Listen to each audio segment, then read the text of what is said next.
Salut tout le monde! Madame Tremblay-Villeneuve, je suis avec Madame Trépanier, caméraman toujours partante pour faire des petits labos. Alors cet après-midi, on vous propose un petit labo qui était dans vos notes de cours. C'était dans le chapitre 5, les pages 37 à 40. Ça s'appelle l'oxydation du cuivre. Il y a certains élèves parmi vous qui ont eu la chance de faire ce labo-là. Il y en a d'autres qui ont malheureusement pas pu. Donc on s'est dit, on va vous faire un petit labo style Ricardo. Puis, on va essayer de vous le montrer cet après-midi. Là-dedans, vous allez voir entre autres deux techniques qui sont importantes pour votre cours de chimie l'année prochaine. La première, c'est l'utilisation du brûleur, donc le vrai brûleur au gaz naturel. Et la deuxième, c'est le bac à récupération des gaz. Certains ont déjà utilisé le bac, mais il y en a qui ne l'ont pas touché encore, donc j'essaierai de faire un petit rappel et de vous expliquer comment ça fonctionne. Alors, le laboratoire s'appelle l'oxydation du cuivre. Ce que je vais essayer de faire dans ce labo-là, je vais essayer d'oxyder du cuivre. Du cuivre, c'est un métal. Les métals s'oxydent habituellement naturellement, sauf que ça prend du temps. Il y a moyen cependant de faire ça un petit peu plus rapide en chauffant le cuivre. Donc, ce que j'ai fait ici, je ne sais pas, Mme Trépanier, si vous l'approchez, j'ai mis du cuivre dans une capsule, exactement 5 grammes de cuivre. Puis, ce qu'on va faire, c'est qu'on va essayer de le chauffer en première partie avec le brûleur. Puis, on va essayer de voir si on peut l'oxyder, donc former de l'oxyde de cuivre. Regardons un petit peu la réaction. Donc, on a du Cu. Et bon, le mot oxydation, Madame Trépanier, ça veut dire que ça réagit avec quoi déjà? de l'oxygène. De l'oxygène, ou plus particulièrement du dioxygène qui nous vient de l'air. Donc, le fait qu'on chauffe le cuivre, ça va faire en sorte que l'oxygène qui est dans l'air va venir, si vous voulez, se fusionner aux atomes de cuivre. Et tout ça, ça va former un oxyde, l'oxyde de cuivre, qui est le CuO, oxyde de cuivre. Est-ce que cette réaction-là, elle est balancée? Non. Non. Donc, pour la balancer, je vous rappelle comment ça fonctionne. Donc, on a Cu, on a O2, ça donne du CuO. Donc là, ce que je remarque, le Cu, ça va, mais le O, ça ne fonctionne pas. J'en ai juste un à la fin, alors que j'en ai deux du côté des réactifs. Donc, je vais avoir besoin de former ici 2 CuO pour balancer mon oxygène, et donc 2 Cu au départ. Donc, ça donne 2 Cu plus 1 O2, qui donne 2 CuO. Est-ce que ça va pour tout le monde? J'imagine que ça se passe bien pour cette étape-là. Alors, comment est-ce qu'on chauffe le cuivre? On a besoin d'un brûleur. Donc ici, c'est du gaz naturel, même chose que ce que vous avez à la maison dans vos chauffages. C'est connecté sur les petits robinets que vous voyez ici. Donc, on ouvre le robinet. Et là-dessus, il y a deux parties. Là. Il y a une petite valve pour l'ouvrir. Donc, si je l'ouvre, je ne sais pas si vous allez entendre, mais on entend un petit pshhh. Donc, c'est que le gaz sort. Okay? Il y a une petite odeur d'œuf pourri là, qui vient avec ça. Ça, c'est normal. C'est mis avec le gaz naturel pour qu'on puisse détecter son odeur. Et il y a la cheminée ici qui va permettre d'augmenter l'oxygène que je donne à ma flamme pour voir une belle flamme là, qui est bien colorée, une belle flamme bleue à la fin. Donc, pour allumer le brûleur, je n'utiliserai pas un briquet normal parce que, bon, ici, j'ai un réservoir de gaz avec un autre gaz, deux gaz ensemble. S'il y a une mauvaise flamme qui se fait, il pourrait avoir une explosion, ce qui n'est pas souhaitable. Je vais utiliser une pierre à briquet, fait qu'un petit peu qu'est-ce que je prends en randonnée. Dans le fond, c'est du magnésium, et quand on frotte la pierre à briquet dessus, on voit qu'il y a des étincelles qui se forment. Ça devrait être suffisant pour allumer ici ma flamme. Donc, j'ouvre le gaz, et là, pouf, on va mettre une coupe d'étincelles. On a la belle flamme qui s'allume, une belle flamme orange ici. La flamme orange, c'est pas une flamme qui est très chaude par contre, c'est pas assez chaud. Pour que mon cuivre puisse s'oxyder, il va devoir être aux alentours de 1200 degrés Celsius. Donc pour ça, ça me prend une belle flamme bleue. Donc pour avoir une belle flamme bleue, je vais ouvrir ma cheminée, puis je vais tourner ici. Ce que je fais, j'ajoute de l'oxygène.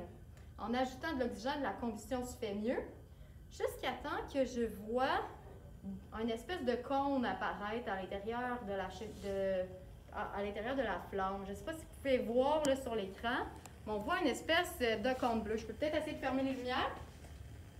Ah oui. Donc, on voit une espèce de cône bleu. C'est juste en haut du petit cône à l'intérieur que j'ai le maximum de température, une température qui avoisine les 1200 degrés Celsius. On ouvre les lumières. Puis là, ben, ce qu'on fait, c'est qu'on va venir chauffer le cuivre. Donc, on se place juste au-dessus du cône. Ça tombe bien, je suis environ à la bonne hauteur. Et là, avec une pince, je vais venir tenir ma capsule et je vais venir brasser mon cuivre ici, l'agiter, le chauffer. Là, vous comprendrez que c'est une étape qui peut prendre un bon 10-15 minutes. On ne le fera pas au complet, là, on va tricher un petit peu. On fait comme si on était Ricardo. Mais si on le laisse chauffer pendant un 10-15 minutes, vous voyez ce que j'ai récolté. J'ai fait l'expérience un petit peu plus tôt. Donc, après 10-15 minutes, la poudre de cuivre qui était bien orange est devenue noire, donc de l'oxyde de cuivre. Cool, hein? Oui. Merveilleux. Donc, on va éteindre le brûleur pour le moment. Je vais le rallumer tout à l'heure. Parce que je ne veux pas que ça soit trop chaud. On ferme la cheminée. Donc, on va enlever la petite capsule. Parce que là, tout à l'heure, on va en avoir besoin pour la deuxième partie du laboratoire. Donc, voilà. Alors, je reviens à ma réaction chimique. J'ai du cuivre, du O2 qui donne du CuO. J'avais 5 grammes de cuivre au départ. Et là, je l'ai chauffé. J'ai de la chaleur ici. Hein? C'est la chaleur qui a activé la réaction. Et là, si j'allais peser ma petite poudre ici à la fin, est-ce que vous pensez que la masse de cette petite poudre-là serait la même, donc 5 grammes, serait plus basse, donc moins de 5 grammes, ou supérieure à 5 grammes? Madame Trépanier, musique.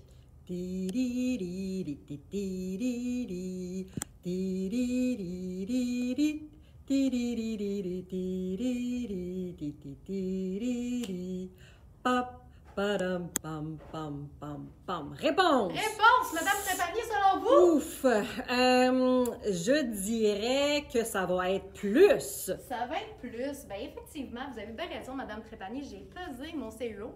Et là, ici, ce que j'ai obtenu, là, après mon chauffage, j'ai obtenu 6,10 grammes. Donc ça veut dire qu'il y a 1,10 grammes de O2 qui a réagi avec mon cuivre pour former 6,10 grammes de CuO. La loi? C'est la loi de la conservation de la masse qui dit que... Rien ne se perd, rien ne se crée, tout se transforme. Excellent. Pour les petits comiques là, qui s'en viennent bons en stoichiométrie, si vous faisiez le problème théorique, vous obtiendrez pas 1,10 g, mais bien 1,26 g. Ben là, il faut comprendre qu'on est en expérimentation ici, fait que ça se peut que sur les milliards d'atomes de cuivre, ben, il y en a un certain nombre ici qui ne se soient pas oxydés. Ce qui explique pourquoi on obtient une réponse un peu inférieure à ce qui est attendu théoriquement. Ça va pour la première partie? Fait que ça, c'est ce qu'on faisait dans le fond pendant la première partie, le premier cours.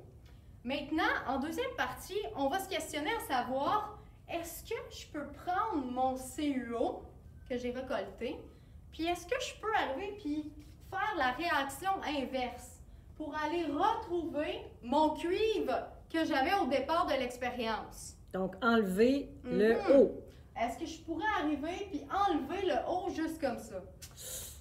La réponse, malheureusement, juste comme ça, là, on n'a pas de moyen de juste enlever le haut sur le CuO. Mais on pourrait essayer, par contre, de faire une autre nouvelle réaction chimique pour réussir cet exploit. Alors, ce que je vais essayer de faire en deuxième partie, je vais prendre mon CuO que j'avais et là, je vais ajouter à ça du charbon, du carbone. Le charbon, qui est une autre petite poudre noire, vous voyez ça dans les barbecues des fois l'été, là. Ça vient de la calcination des aliments, si vous voulez. Fait que je vais combiner mon CuO avec du charbon, puis je vais regarder si je pourrais essayer d'aller décomposer mon CuO que j'avais au départ. Là, je vous dis tout de suite, on va obtenir deux choses dans cette réaction-là. La première chose, c'est un gaz. Un gaz, ben vous avez vu en secondaire 2, en secondaire 3, qu'il y a trois types de gaz qu'on a appris à identifier au secondaire. Le premier, c'est H2, l'hydrogène. Le deuxième, c'est O2, le dioxygène. Et le troisième, le CO2. Donc, ça pourrait être un de ces trois gaz-là. Comment est-ce qu'on les identifie? Ben, je vous rappelle, hydrogène, on prend une espèce de petit bâton, ici, une petite éclisse de bois qu'on va allumer. On aime le feu aujourd'hui et on est en feu. Donc, si on prend une petite flamme et qu'on le met en contact de l'hydrogène, qu'est-ce qui va se passer? Boum! Boum! Explosion. Explosette. Explosite. Ensuite, si on éteint la flamme, on obtient ici le tison. Le tison qui, lui, quand il est en contact avec l'oxygène, il se Ravive. ravive, il se rallume. Excellent. Finalement, le CO2, ben, c'est le plus plat des trois. Hein? Le CO2, lui, c'est une petite base, en fait, qu'on va venir mettre en contact avec le CO2. Puis si jamais il y a présence de CO2, ben, la base ici, qui est transparente, va devenir blanchâtre pendant un certain temps. Donc, ça pourrait être un de ces trois gaz-là. Alors, là, les élèves, regardez qu'est-ce qu'on a au départ. Regardez qu'est-ce qu'on pourrait obtenir. Puis dans votre tête, faites-vous une idée. Là. Selon vous, quel gaz que je vais obtenir dans cette expérience-là? Madame Trépanier, un géopardie, mais la moitié du temps peut-être? Bing, réponse! Voilà, excellent, excellent. Vous étiez très bonne la première fois, là, mais c'était trop long. On ne veut pas que ça dure trop longtemps. Avec ce gaz, on va obtenir également une surprise. Là, je ne vous dis pas tout de suite c'est quoi parce que c'est une surprise. Il manque un petit air dans votre surprise. Surprise! Surprise! Ça peut être un gâteau. Vous pourrez obtenir plein de choses, mais je vous dis, ça a une valeur. Ça vaut quelque chose ce que vous allez obtenir dans ce labo-là. Vous pourriez le vendre sur le marché noir de ESGR. Évidemment, quand l'école va être reprise. Alors, pour cette deuxième partie, on prend notre éprouvette ici. On va prendre une grande éprouvette ici. Et dans cette éprouvette-là, je vais mettre mon 6,10 g de CuO de la première expérience. Et je vais combiner ça avec 0,5 g de charbon. Là, comment j'ai calculé mes affaires? C'est la stoichiométrie qui a répondu à les quantités, mais bon, je ne l'expliquerai pas dans cette capsule-là. Donc, mes deux petites poudres noires que je vais mélanger avec beaucoup de vigueur. Hein? Je veux que ce soit bien brassé, que les deux petites poudres soient bien en contact pour que la réaction, elle ait lieu. Une fois que c'est fait, je vais m'installer sur une pince à éprouvette ici. Je pense que c'est... Non, c'est pas là, c'est là. Là, serré. Ouais. Voilà. Il y a bien des petites vis là-dessus. Là. Donc, je me mets sur le bout de mon éprouvette. Et mon but, encore une fois, dans ce labo-là, ça va être de venir chauffer mon mélange des deux poudres. Alors, on repart le brûleur. Donc, le gaz est parti. Les étincelles, je me prépare. Ça me prend des étincelles. La belle flamme. Je donne de l'oxygène pour aller chercher la belle flamme bleue, le beau cône qu'on a vu tout à l'heure. Et je me place en dessous de mon éprouvette, juste au-dessus du cône. Pour un chauffage, encore une fois, ici, là, ça prendrait un bon 20 minutes de chauffage. Je vais aller récupérer un gaz. Fait que j'utilise le bac à récupération des gaz. Petite bassine ici. Il y a de l'eau à l'intérieur. Et là, ouais, Madame Trépanier, c'est bon que vous approchez. Donc, je vais connecter mon bac à récupération des gaz. Donc, le gaz qui est produit ici, dans l'éprouvette, ben, il va monter dans le tube et il va venir sortir dans l'eau. Je ne sais pas si vous voyez, Madame Trépanier, les petites bulles qui commencent à apparaître. Ah, c'est l'indice qu'il y a un gaz qui se passe. C'est le gaz qu'on cherchait. On va aller le récupérer, ce gaz-là. Donc, je mets des petites éprouvettes dans l'eau. Cool. Je les remplis d'eau. Comme ça, ils sont pleines d'eau. Puis là, ben, je vais aller me placer au-dessus du petit trou pour récupérer le gaz qui est en train de s'échapper de ma réaction. Cool. Là, d'habitude, il y a 3 éprouvettes, là. Je ne sais pas si on va avoir le temps de faire les 3, là. Sinon, vous allez peut-être trouver ça un petit peu long. Parce qu'on veut faire aussi le test de gaz. Donc là, j'ai une demi-éprouvette environ de gaz de récupérer. On voit les petites bulles qui montent. Je le sais que c'est plein quand il n'y a plus de petites bulles qui vont dans l'éprouvette, quand ils se mettent à sortir à côté. Donc, ça ne sera pas bien long. Et là, quand on va mettre le bouchon, il y en a qui s'échappent un peu, j'imagine? Non, parce que le bouchon, on va aller en plongée sous-marine pour le mettre. On va aller le mettre en dessous de l'eau. Wow! C'est une belle technique, hein? Mm-hmm. Petite technique que vous aurez peut-être la chance d'utiliser l'année prochaine. Donc, ma première éprouvette de gaz, est bientôt terminée. Oups, les petites bulles commencent à s'échapper à l'extérieur. Je vais en dessous mettre mon bouchon. Et là, voilà, j'ai une éprouvette qui est remplie de gaz. Il n'y a plus de liquide à l'intérieur. Cool, hein? Vraiment? OK. Donc, théoriquement, il faudrait remplir 3 éprouvettes. Là, selon vous, est-ce que dans les 3 gaz, là, il y en a-t-il un qu'on peut déjà éliminer, qu'on sait que c'est impossible qu'on le récupère? Ben, je dirais le H2, là. Il n'y a pas d'H2 à gauche du tout, là. Bon, il n'y a pas d'H2 du côté des réactifs. Donc là, pour éviter d'avoir 3 éprouvettes de gaz à remplir, je pourrais carrément ne pas faire le test du H2, l'explosion, parce que je sais très bien que c'est impossible que j'en récupère un, là. Il n'y a pas d'H2 du côté des réactifs, on ne peut pas en recueillir du côté des produits. Donc, si ça vous va, on va faire juste 2 éprouvettes. On va essayer les 2 derniers tests pour savoir est-ce qu'on est en présence de O2 ou de CO2. Donc, ça a bien été pour la deuxième éprouvette. On y est presque. Je dirais 2-3 petites bulles de plus. Et voilà, on l'a.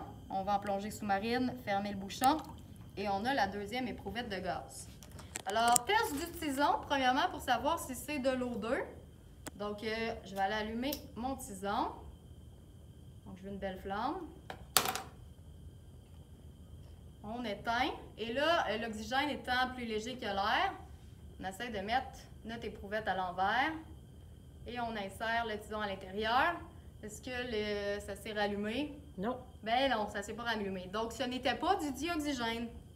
Allons voir maintenant l'eau chaude pour savoir si ce serait du CO2. Là, vu que c'est un liquide, malheureusement, on ne peut pas vraiment mettre l'éprouvette à l'envers, sinon vous en avez plein les doigts. Donc, on essaie de faire ça vite. On retire le bouchon, on ajoute le CO2, on ferme le bouchon et on brasse. Et ce qu'on remarque, on voit des petites, vous ne le verrez pas sur la caméra, là, je crois pas, mais on voit des petites bulles blanches ici. Signe ici qu'on est en présence de CO2. CO2, notre gaz inconnu. Donc, on a repéré le gaz qu'on était censé trouver, c'est le CO2. Donc, le carbone ici vient capturer, vient voler l'oxygène au CuO et former avec ça du CO2. Ce qui nous reste, c'est une surprise. Là, il faudrait que je laisse chauffer une bonne demi-heure, mais si vous vous approchez, Mme Trépanier, vous allez voir le changement de couleur qui est en train de s'opérer. On voit ici que ça devient incandescent. Hein? Absolument. Donc, ce changement de couleur-là qu'on peut observer, et j'ai fait déjà l'expérience pour vous.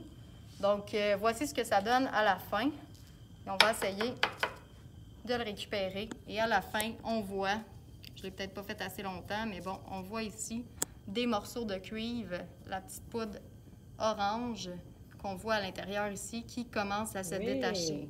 Ça n'a pas super bien fonctionné, mais bon. Le cuivre qu'on peut revoir à l'intérieur. Juste me laver les mains, là, j'ai les mains pleines de charbon. Donc, voilà notre surprise qui était ici, le cuivre qu'on récupère à la fin de l'expérience. Donc, après une petite demi-heure, on aurait pu le retrouver.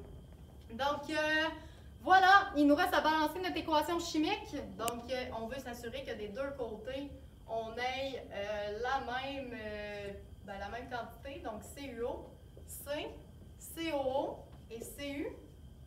Donc, qu'est-ce que je dois faire pour que ce soit équilibré? On voit que le Cu, ça va, le C, ça va, mais le O, ça ne fonctionne pas. Donc, ça me prend ici 2 CuO. Et donc, ça va me prendre ici 2 Cu de l'autre côté. Donc, 2 CuO plus 1 carbone donne 1 CO2 plus 2 Cu.